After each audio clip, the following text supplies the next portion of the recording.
तो hello friends, आज की वीडियो हम लोग देखेंगे जो हम लोग शरीर में एक रोग होता है डिजीज, जिसे हम लोग सिंगलेस बोलते हैं, यानी सिंगलेस। अब इसको हिंदी में क्या बोलते हैं? हिंदी में इसका और नाम होता है खुजली वगैरह जो होता है और दाद वगैरह होता है, तो इसे हिंदी में खुजली दाद बोलते हैं। अब देखिए, अब इसका काम क्या होता है, ये शरीर में, अब देखिए इस वाले क्षेत्र में, इस क्षेत्र को हम लोग क्या बोलते हैं? ग्रोइन एरिया बोलते हैं। अब ये क्षेत्र को हम लोग शरीर में ग्रोइन एरिया बोलते हैं। अब ग्रोइन एरिया में ये सबसे अधिक, मतलब ज़्यादातर अधिकांश संभावना होती है ग्रोइन एरिया में खुजली वगैरह होती है।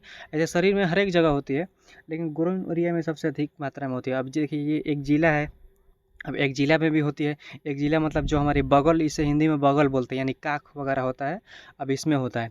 अब ये रोग के हम लोग ट्रीटमेंट आज देखने वाले हैं, इससे बचाव देखने वाले हैं, और ये क्यों होता है ये भी देखने वाले हैं।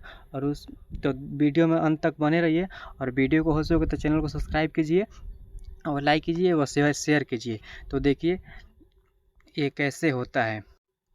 देखिए, सबसे पहले हम लोग देखेंगे खुजली क्यों होता है, यानी ये होता क्यों है।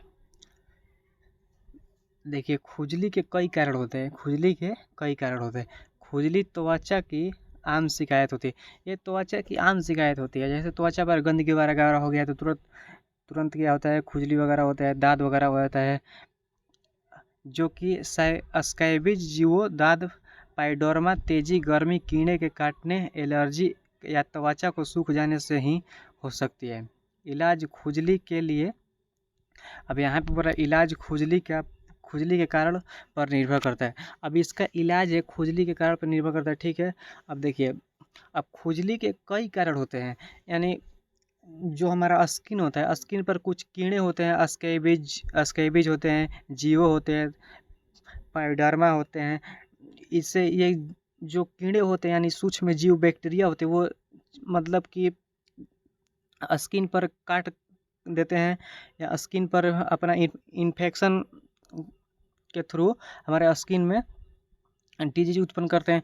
तो ये खुजली का ये कारण होता है, ठीक है। अब देखिए, तेज गर्मी, ज़्यादा गर्मी होता है तेज कीड़े को काटने पर। अब देखिए, जो कीड़ा होते हैं, यानी वही बैक्टीरिया, जीव, स्कैबिज, दाद, पायोडर्मा होते हैं, तो ये जो कीड़ा काटते हैं, तो कीड़े को काटने से भी होता है। अब जो कीड़े काटने से होता है, एलर्जी या त्वचा को सूख जाने से होता है। अब जो हमारी स्किन की त्वचा, मान लीजिए हमारे हाथ का त्वचा है, अब ये त्वचा की जो ऊपरी परत हो गई, सूख गई, तो इसमें भी खुजली वगैरह, दाद वगैरह हो सकते हैं, ठीक है। अब देखिए आगे की वीडियो में, तो यहाँ पे जो हमारा स्किन है, देखिए ये जो स्किन है, तो यहाँ पे कई सारे कारण हो सकते हैं। यहाँ पे या हो चाहे त्वचा सूख जाती है, या कुछ बैक्टीरिया को काटने पर उसके द्वारा इन्फेक्शन होते हैं, या देखिए एलर्जी होता है। देखिए ये एक प्रकार की एलर्जी से भी होता है। या तेज गर्मी से, ज़्यादा गर्मी इस वाले एरिया में, यानी ग्रोइन एरिया जो होता है, इसको इंग्लिश में क्या बोलते हैं? Groin area. तो ग्रोइन एरिया में ज़्यादा गर्मी होता है, यानी गर्मी के वगैरह से होता है, और ज़्यादा गंदगी के वगैरह से भी होता है। तो देखिए, ये रोग के कई कारण हो सकते हैं, यानी कोई एक कारण नहीं कि कोई, जैसे ये डिजीज नहीं है कोई, कि एक होता है कि टाइफाइड होता है, जो सल्मोनेला टाइफाइड से डिजीज होता है। तो ये कोई इसका एक कारण नहीं होता, इसके बहुत सारे कारण होते हैं, जैसे त्वचा का सूख जाना, तेज गर्मी, यही सब ये होते हैं, बहुत सारे कारण होते हैं। देखिए यहाँ पे बोल रहा है कि, देखिए ये हम लोग का एक क्रीम होता है, ये एक प्रकार का क्रीम है, एंटी हिस्टामाइन क्रीम है। इस क्रीम का कीमोथेरेपी क्या है? तो ये एंटी हिस्टामाइन क्रीम होता है। एंटी एंटी हिस्टामाइन क्रीम होता है। अब देखिए, इस क्रीम का डोज क्या होता है, कैसे लगाना है, और इस क्रीम में क्या होता है। तो देखिए यहाँ पे बोल रहा है कि इस क्रीम का क्या नाम क्या होता है, तो मूंग टू स्किनो, यानी मूंग टू स्किनो। अब इसका क्या नाम क्या है? मूंग टू स्क्विनो क्रीम का इस्तेमाल त्वचा के फंगल संक्रमण, दाद, एक्जिमा और जलन से जैसे समस्याओं के लिए किया जाता है। अब देखिए, मूंग टू स्किनो जो क्रीम है, ये हम लोग का जो क्रीम दिख रहा है, जो क्रीम का, अब इसका कार्य क्या है? तो जितने भी शरीर में देखिए यहाँ पे हमारा डिजीज हुआ है, खुजली वगैरह है, दाँत वगैरह है, जलन यहाँ पे होता है। तो ऐसे-ऐसे समस्याओं में ये मोंक-टू स्किनो क्रीम लगाया जाता है, यानी इसका यूज़ किया है। यह एक हर्बल आयुर्वेदिक मलहम है, यानी यह बोला यह आयुर्वेदिक मलहम है। इसका फ़ील्ड कौन-सा है? तो इसका फ़ील्ड आयुर्वेदिक फ़ील्ड होता है। कौन-सा फ़ील्ड होता है? तो आयुर्वेदिक फ़ील्ड होता है। यह एक मलहम है, यानी इसे हम लोग क्रीम बोलते हैं, जिसे हिंदी में मलहम वगैरह बोला जाता है। इस क्रीम की त्वचा प्रभावित हिस्सों पर दिन में 2 बार लगाया जाता है। मान लीजिए यहाँ पर कहीं ये हिस्सा है, अब इस हिस्से में आपको खुजली हुआ है, दाँत हुआ है, तो इस क्रीम को दिन में 2 बार लगाया जाता है। सुबह हो गया, आपका सुबह हो गया एवं शाम हो गया। दिन में 2 बार लगाया जाता है, यानी 1 बार एवं 2 बार, ठीक है। अब यहाँ पे बोल रहा है कि अब देखिए इस क्रीम का नाम क्या होता है? मूंग टू स्किनो, यानी इस क्रीम का नाम क्या है? तो मूंग टू स्किनो। अब मूंग टू स्किनो का इस्तेमाल देखिए होता है, मूंग टू स्किनो क्रीम का इस्तेमाल त्वचा फंगल संक्रमण, दांत, एक्जिमा एवं जलन जैसी समस्याओं के लिए किया जाता है। यानी हमारा जो ये एरिया है, ग्रोइन एरिया एवं शरीर में और कहीं एक्जिला वगैरह, स्टोमक वगैरह हो गया, थाई में हो गया, तो यहाँ पे संक्रमण से खुजली वगैरह होते हैं, दाद वगैरह होता है, तो ऐसे जलन होता है, ऐसे ऐसे डिजीज में ये मूंग टू स्किनो क्रीम लगाया जाता है। कौन सा क्रीम लगाया जाता है? मूंग टू स्किनो, एक एक प्रकार का मलहम है। देखिए यह एक हर्बल आयुर्वेदिक मलहम है। इस क्रीम को त्वचा को प्रभावित हिस्सों पर दिन में 2 बार लगाया जा सकता है। अब देखिए इसको कह रहा है कि दिन में 2 बार लगाता है, यानी कब कब? सुबह लगाया जाता है और शाम लगाया जाता है, सुबह शाम। अब इसको दिन में कितना बार लगाया? तो दिन में 2 बार लगाया जाता है, ठीक है। अब देखिए यहाँ पे बोल रहा है कि आँख के पास इस क्रीम को न लगाएं और न ही इसे मालिश करें।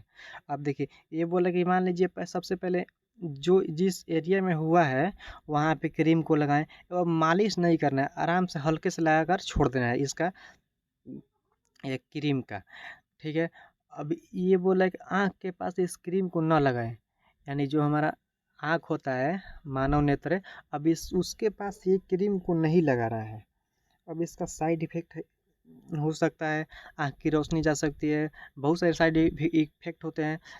तो इसीलिए ये बोल रहा है कि आँख के पास नहीं लगाना है। देखिए यहाँ पे बोल रहा है कि यहाँ पे क्या बोल रहा है कि शरीर पर लाल दाने और खुजली से बचाव का उपाय। जो हमारा शरीर में लाल दाने होता है, खुजली वगैरह होता है, अब उसका देखिए उपाय क्या है? तो उसका उपाय ये है, देखिए यहाँ पे बोल रहा है कि खुजली दाने का उपाय क्या है? तो नियमित रूप से स्नान करें। पहला पॉइंट है हम लोग का हो गया, नियमित रूप से स्नान करें, यानी अपने नियम जो नित्य क्रिया होता है, सुबह हो गया, फिर उसके बाद हम लोग दिन में देखेंगे तो यानी टाइम के अनुसार अपना स्नान करते रहें, उसको साफ सफाई करते रहें शरीर को, और साफ सुथरे कपड़े पहने। अब बोल रहे हैं यहाँ पे साफ सुथरे कपड़े पहने, यानी कपड़े हम लोग का स्वच्छ होना चाहिए, गंदे व मैले कपड़े नहीं चाहिए। गंदे व मैले कपड़े में बहुत सारे पहले से बैक्टीरिया जमे होते हैं, कीटाणु जमे होते हैं, जो हमारे शरीर में खुजली व दाद व इन्फेक्शन उत्पन्न कर सकते हैं। तो ये बोल रहा है बचाव में, बोल रहा है कि साफ सुथरे कपड़े पहने, नियमित रूप से स्नान करें। अब यहाँ पे बोल रहा है कि मॉइस्चराइज़र का उपयोग करें, मॉइस्चराइज़र का उपयोग करें, किसका उपयोग करें? तो मॉइस्चराइज़र।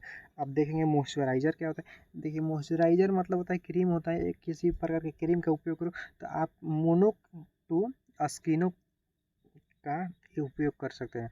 किसका उपयोग कर सकते हैं? तो आप मोनो टू स्किनो का उपयोग कर सकते हैं। अब देखिए यहाँ पे बोल रहा है कि जो त्वचा को नमी युक्त रखने के लिए मॉइस्चर का उपयोग करें। अब त्वचा को नमी युक्त यानी रखने के लिए मॉइस्चर का उपयोग करें। अब त्वचा को नमी युक्त, मान लीजिए कहीं त्वचा, स्किन का त्वचा होता है जो सूखा पड़ गया, तो उसको नमी युक्त यानी नमी रखने के लिए मॉइस्चर का उपयोग करें। यह त्वचा की खुजली और रूखेपन को कम करने में मदद करता है। अब मॉइस्चर का कार्य क्या होता है? तो यह त्वचा एवं खुजली एवं रूखेपन को कम करने के लिए मदद करता है, यानी कि आप अब कम मदद करता है, यानी चिकनाहट उत्पन्न करता है। क्या करता है? चिकनाहट उत्पन्न करता है। एलर्जी से बचे। अब देखिए ये बोल रहा है कि एलर्जी से बचे, किसी प्रकार की एलर्जी होने से हम लोग को बचाव करना है। अगर आपको किसी विशेष पदार्थ से एलर्जी है तो उसे दूर रहें। अगर यहाँ पे बोल रहा है कि अगर आपको किसी विशेष प्रकार की एलर्जी है मान लीजिए किसी विशेष प्रकार की कोई शरीर में एलर्जी हो गया, तो क्या करना है कि उससे दूर रहें। किसी विशेष पदार्थ से एलर्जी है तो उससे दूर रहें। मान लीजिए आपको कुछ सब्जी में होता है, जैसे ठंडी सब्जी या बैगन वगैरह नहीं खाना है, उससे आपको एलर्जी है, तो उस सब्जी से आपको दूर रहना है, यानी उस पदार्थ को आपको नहीं खाना है। तो ये बोल रहे हो तो उससे दूर रहें। ठीक है, तो आज की वीडियो हम लोग देख लिए। अब